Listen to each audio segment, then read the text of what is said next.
Bienvenue au groupe scolaire Saint-Jean. Alors, qui est composé de 7 classes côté école et de 8 classes côté collège. Nous possédons également sur place notre restaurant scolaire qui est géré par notre chef cuisinière Marie Leroux. Voilà. La situation sanitaire ne nous permet pas encore cette année d'affirmer qu'on pourra vous accueillir lors de portes ouvertes fin janvier. Donc c'est pour ça qu'avec toute l'équipe, on vous propose cette humble et courte vidéo pour vous présenter l'établissement. Il y aura une vidéo donc, avec les enseignants de l'école et une vidéo préparée par les enseignants du collège également. Un projet éducatif commun à l'école et au collège. Ce projet après est décliné en fonction des tranches d'âge à travers différents projets propres aux enfants de l'école et propres aux enfants du collège. Dans ce projet éducatif, il y a différentes actions à suivre. L'une qui nous paraît la plus importante et qui est la plus importante, c'est celle du dialogue. Le dialogue entre l'enfant, la famille et les enseignants, afin d'accompagner au mieux l'enfant dans sa scolarité pour qu'il s'épanouisse et que la relation confiance s'installe également dès le plus jeune âge. Et cela va de la petite section jusqu'à la troisième, puisqu'en étant dans un groupe scolaire, la transition CM2 6e est facilitée également.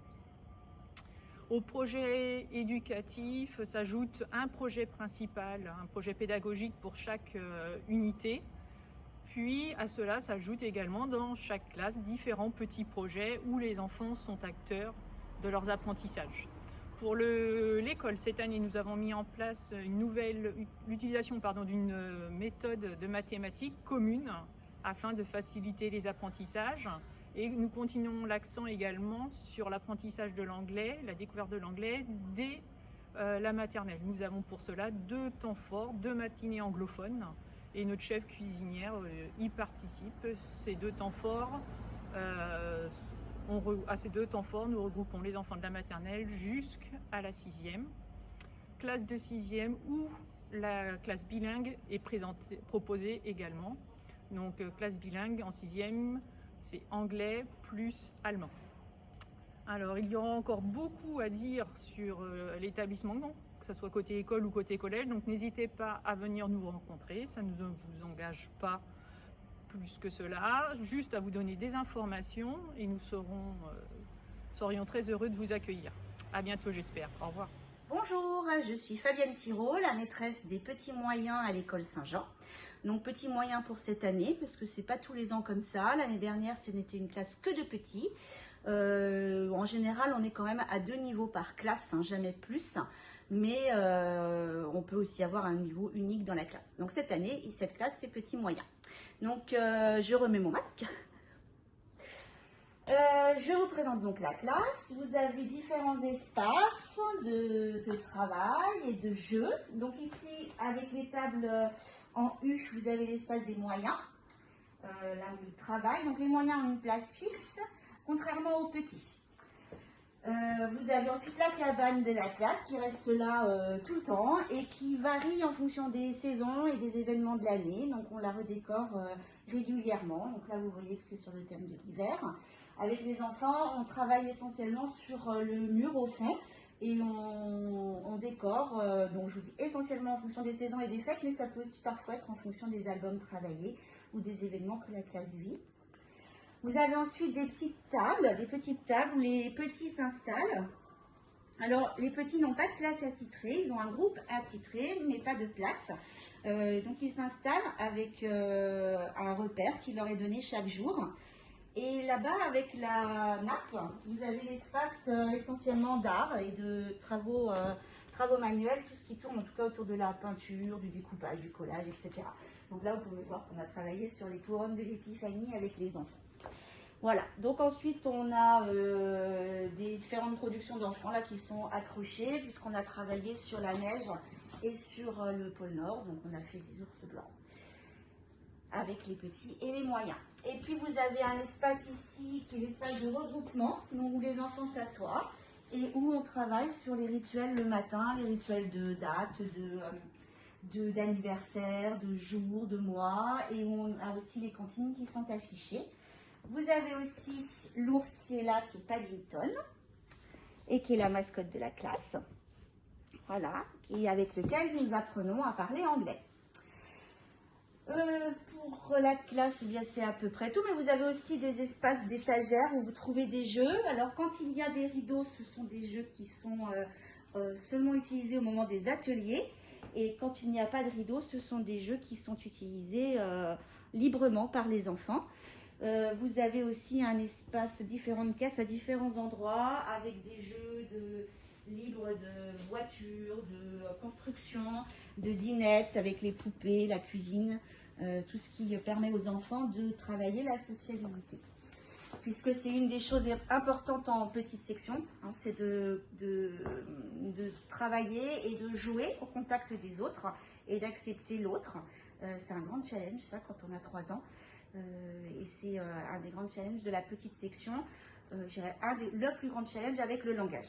Voilà. Donc quand on est en petite section, qu'on arrive à très bien s'exprimer et qu'on arrive à bien supporter les autres et à bien jouer et travailler avec eux, ben on a vraiment réussi son année de petite section. Voilà, donc n'hésitez pas à nous contacter, à venir me rencontrer si vous souhaitez que l'on discute, et ça sera avec plaisir. Pour la classe, c'est terminé. Je vais vous montrer ensuite les espaces de vie commune. Voilà, ici vous avez la salle de repos des enfants. Donc les enfants se reposent dans notre école toute l'année de petite section, obligatoirement. La sieste est obligatoire dans cette salle de sieste, donc qui est très calme et obscure, donc qui permet vraiment un repos des enfants de qualité. Les enfants de petite section sont levés seulement quand ils sont réveillés. Alors avec une limite bien sûr, puisqu'on sort à 4h20, donc à 4h moins le quart au plus tard, on lève les derniers, mais ils peuvent dormir jusqu'à 4h moins le quart, c'est un réveil échelonné. Contrairement aux moyens, qui eux utilisent les lits qui sont ici les uns sur les autres, puisqu'ils sont ensuite installés dans ma classe le midi. Les moyens, eux, ont un temps de repos ou de sieste. Donc les moyens qui ne dorment plus sont levés à 14h15. Ils ont une demi-heure de repos allongé, où ils écoutent des histoires, de la musique. Ensuite, s'ils ne dorment pas à 14h15, ils sont levés. Donc ils ont une petite demi-heure de temps calme. Puisqu'on rentre à 13h30, mais que le temps de passer aux toilettes, de se déshabiller, on est rarement prêt à s'endormir ou à se reposer avant 13h45. Et pour les moyens qui, eux, s'endorment, on les lève au plus tard à 15h. Voilà.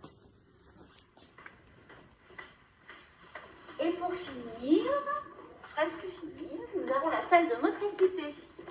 Donc c'est une salle que l'on utilise pour tout ce qui est exercice physique ou tout ce qui demande un petit peu plus de place dans l'école. Voilà. Donc la salle de motricité est utilisée essentiellement par la maternelle, mais aussi par le primaire.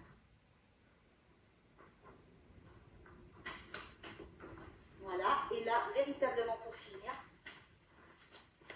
nous avons la cour de récréation des petits, des moyens et des grands qui, elle, est séparée de la cour du primaire. Hein, donc la maternelle a sa propre cour fermée.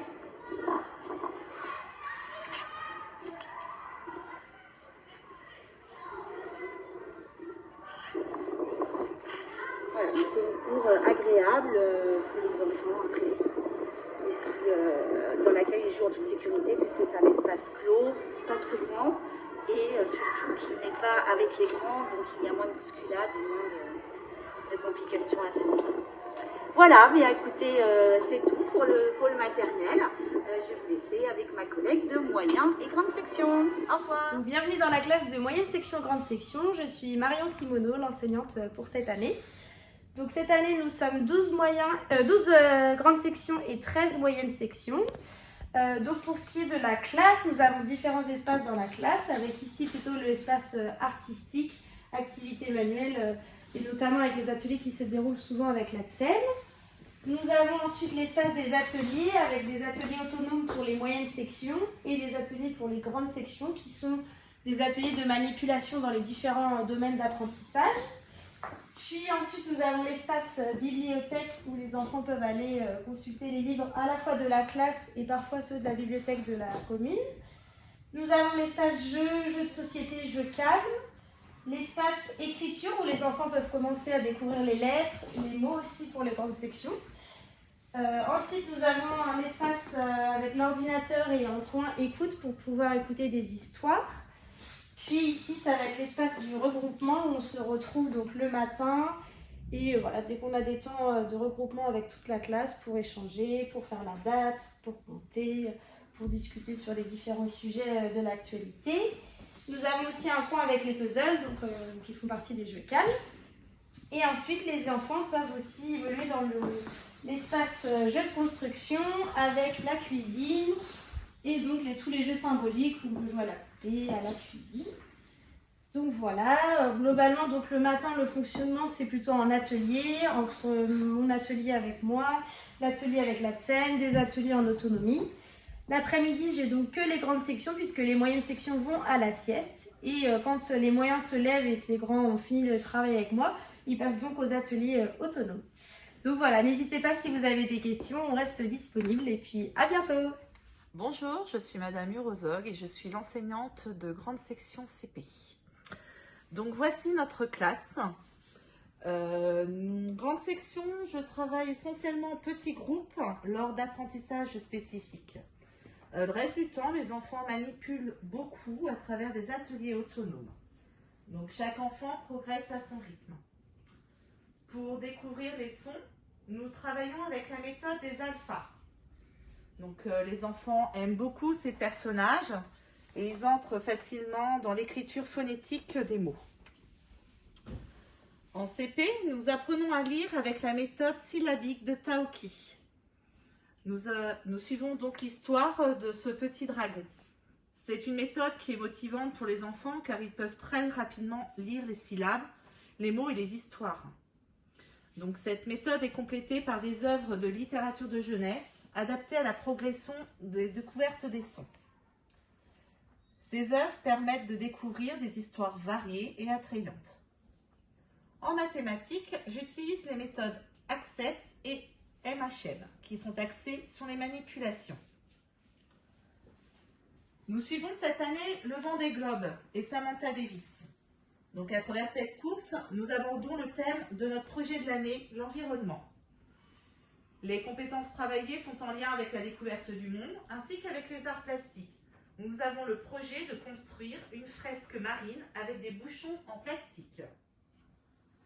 Nous participons également à la chorale chaque semaine avec Annie et nous avons une intervenante anglaise qui vient lire des histoires et chanter avec nous. Nous nous rendons régulièrement à la bibliothèque ludothèque, à des spectacles, à la Castellorienne et nous organisons chaque année une sortie scolaire. Voici brièvement la vie de notre classe.